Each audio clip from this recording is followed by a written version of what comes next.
Wow! Ang ganda naman ng bahay ni Ali. Uy, Karen! Ali! Nandiyan ka na pala. Halika, pasok ka dito sa bahay. Good afternoon po, tita. Tara na. Sige, sige.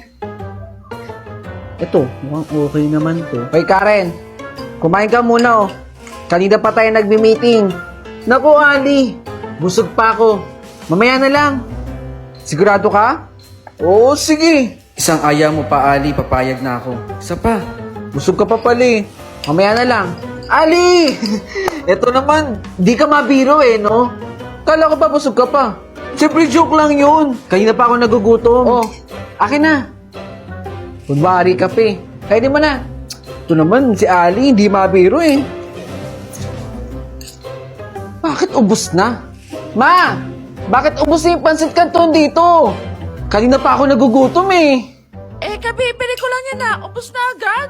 Eh, paano pinakain ni Ate sa bisita niya? Huy, Angelo, may pagkain pa natira doon. Ate, panis na yung pagkain doon. Umakit ka nga sa taas. Nakakaya may bisita. Ali, wag na kayo mag-away ni Angelo. Magpapadeliver na lang ako dito sa Supa. Dahil sa Supa, pwede ka nang mamili ng grocery items mo o kahit ano pang kailangan mo nang hindi ka lalabas ng bahay. Ito pa ang good news. Sa loob lang ng 15 minutes, nandiyan na agad ang binili mo. Super quick, parang magic! Dahil si Supa, ang aming superhero! Ah, excuse me Karen. Nandiyan na kasi sa labas yung Supa. Kunin ko lang. Sige, sige. Ubusin mo na yan. Napadami pa tuloy order namin sa Supa. Super quick nga! Angelo, ang dami mong pinamili ah. Isa nga pong dedication cake. Isang dedication cake po. One moment lang, sir, ha? Parang kanino po ito, sir? Para sa akin po. Sa inyo po? Happy birthday to you. Happy birthday to you. Happy birthday, sir. Tipan nyo na po. Sir, kapag kailangan mo ng kausap, pumunta ka lang dito, ha? Salamat po.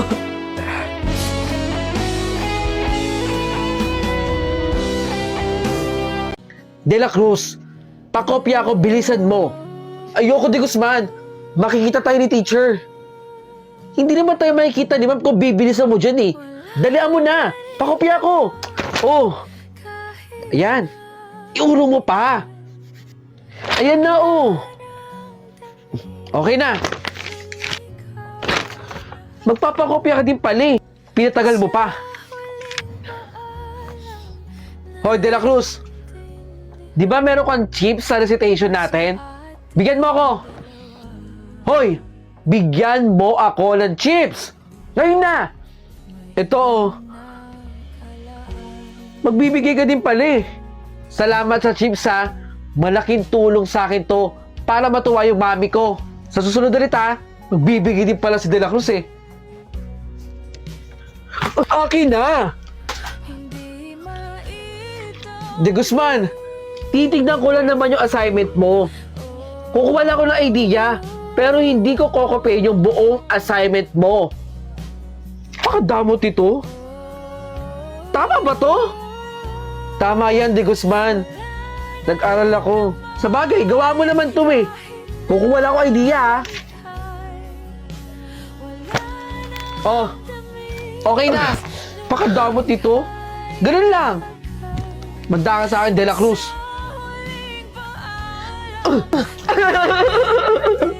Ano ba talaga ng tuhod mo, De La Cruz, no? De Guzman. Hoy, baka nakakalimutan mo. Yung pinagawa ko sa yung paper docs. Nasaan na? Ito, ibibigay ko nga sa ito eh. Siguraduhin mo tama to ha. Malilintikat ka sa akin pag mali ito, De La Cruz. Sigurado naman akong tama yan. Duwag yan. Walang palag sa akin yan. Kaya wag yun ang susulan. Dapat hindi ka pumapayag ng ginaganon ka, De La Cruz. Bakit ba hindi ka gumaganti? Hoy, De La Cruz, halika nga rito. Huwag kang matakot. Meron akong ibibigay sa'yo. Oh, talaga ba, De Guzman? Hindi yan prank. Pera. Pandagdag sa baon mo. Salamat sa mga tulong mo sa akin, ha. Pambaon ko rin to. tsaka panggastos namin sa bahay. Inuulit ko, salamat, De La Cruz. Di talaga ako nagpapasalamat eh. Kay De La Cruz ko lang ginawa to. Oh, bakit ka umiiyak? Kalalaki mong tao, umiiyak ka? Saan ka na naman pupunta? Hihingi ka ng tulong? Kalalaki mong tao, umihingi ka ng tulong? Bakit? Takot ka ba? Kalalaki mong tao, takot ka?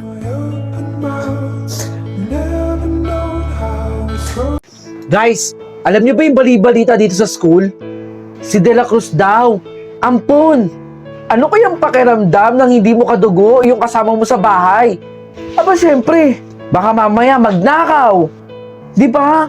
Yung mga posibleng mangyari. Ay naku guys, parating si De La Cruz. Mamaya na tayo magkwentuhan. Tara, dun tayo. Ampon?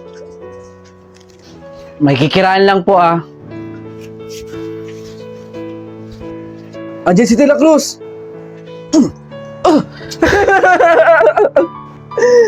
De La Cruz! De Guzman! Yung nanay mo, ay mali. Nanay-nanaya mo pala. Ano nanay-nanayan? Oh, hindi ba't hindi mo naman siya tunay na nanay? Di mo ba alam? Bali-balita dito sa school na ampon ka daw. Eh ano naman kung ampon? May problema ba doon, Di Guzman? Wala naman. Kaya lang, di ka ba nahihiya? Hindi mo naman sila kadugo, di ba? Tawag ka ng nanay-nanayan mo. Bilisan mo na, De La Cruz. Okay, class. Gagawa kayo ng letter para sa mga nanay nyo dahil sa celebration ng Mother's Day. Okay ba? Paano naman po si De La Cruz? Eh yung nanay-nanayan niya, hindi naman talaga niya tunay na nanay. Pero sa bagay, Mother's Day naman, pwede na din De La Cruz. Ay. Ma, o anak, nandito na po ako. Meron pala akong ibibigay, ma. Happy Mother's Day po. Maraming salamat dito, anak, ha. Huwag mong iniintindi ang mga sinasabi ng ibang tao. Mahal na mahal kita. Ikaw yung nagpabago ng buhay ko. Ikaw yung nagbigay ng liwanag sa buhay ko, anak. Maraming salamat at dumating ka sa buhay ko. Andito na lang yung mag-aampon sa akin, eh. Aalis na ako dito. Mag-iingat kayo dito, ha. Siya na po ba yung magiging anak ko? Siya. Maraming salamat po. Kayo po talaga yung kasagutan. Hindi po kasi talaga ako magkakaanak eh. Yan po ang sabi sa akin ng doktor. Tara, aalagaan kita at ituturing kita ang tunay na anak ko. Nag-swimming din kami, no? Ano, akala nyo kayo lang? De La Cruz! Ano yan? Sasuotin mo na naman yung tsinelas mo? Isang buong taon ka na nga walang sapatos na nakaraan, hanggang ngayon, tsinelas pa din. Wala ka bang pambili? Wala kasi akong pambili ng sapatos eh. Eh di sana sinabihan mo kami. Pag-aambagan ka namin. Hindi ba? Kawawa si De La Cruz, wala pa rin talaga pambili ng sapatos. Buti pa ako at buti pa kayo. Tara na, pumasok na tayo. Required kayong magsuot ng proper PE uniform. Ma'am, concerned lang po ako kay De La Cruz. Paano po siya? Wala naman po siyang pambili ng sapatos eh. Paano si De La Cruz, ma'am? Wala sapatos! Ate Guzman, pwede ba tumigil ka na? De La Cruz! Halika dito saglit! Meron kaming ibibigay sa'yo. Tara! Naiya pa siya. Bakit, Ate Guzman? Eto oh. Pagtsaga mo na lang to. Wala na kasi kami ibang rubber shoes eh. Black shoes lang. Pwede na yan. Sige, dito na kami. Naka-black shoes, tatakbo. Ang lakas talaga ng leader natin eh, no? Dito talaga mag-grouping sa simenteryo. Nakakatakot kaya dito. Ma, pa, sana nandito na lang po kayo. Sana buhay pa po kayo. Para natutulungan niyo po ako. Si De La Cruz ba yun? Wala na siyang magulang? Mahirap po pala talaga mag-isa, no? Babalik po ako dito na nakagraduate na po ako. Maraming salamat po. Tara na. Ma! Ano po nangyari sa inyo? Naaksidente kami ng tatay mo. Wala na yung tatay mo.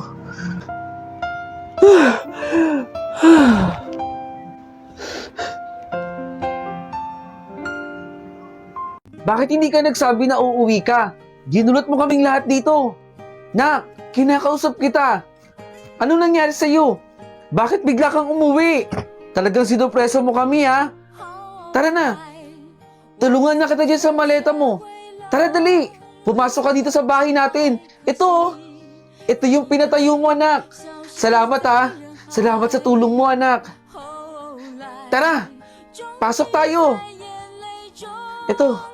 Ito yung binigay mo sa amin. Mika, anak. Ma, ano ba tinatayo-tayo mo dyan? Bakit hindi mo na lang ko tulungan pagandaan ng pagkain yung kuya mo? Kesa nakatulala ka dyan, tulungan mo ko. Hindi ka ba natutuwa na dumating na siya galing sa ibang bansa? Ang tagal natin siyang inantay. Kaya sana anak, tulungan mo naman ako paghandaan yung kuya mo. Para sa ganitong paraan, nakatulong tayo sa kanya. Tara na. Mika, huwag ka nang tulala dyan. Opo ma, opo, tutulong na po ako. Tara na at simulan na natin to. Para makakain na tayo. Ito na yung plato anak ko. Tutulog na ako. Mika anak, pwede bang pakihatid to sa kuya mo? Ha? Yung paborito niyang pantulog oh.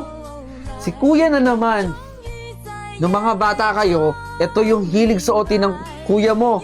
At mukhang kasya naman sa kanya to eh. Ang ganda diba? Masarap kasing gamitin to pag natutulog.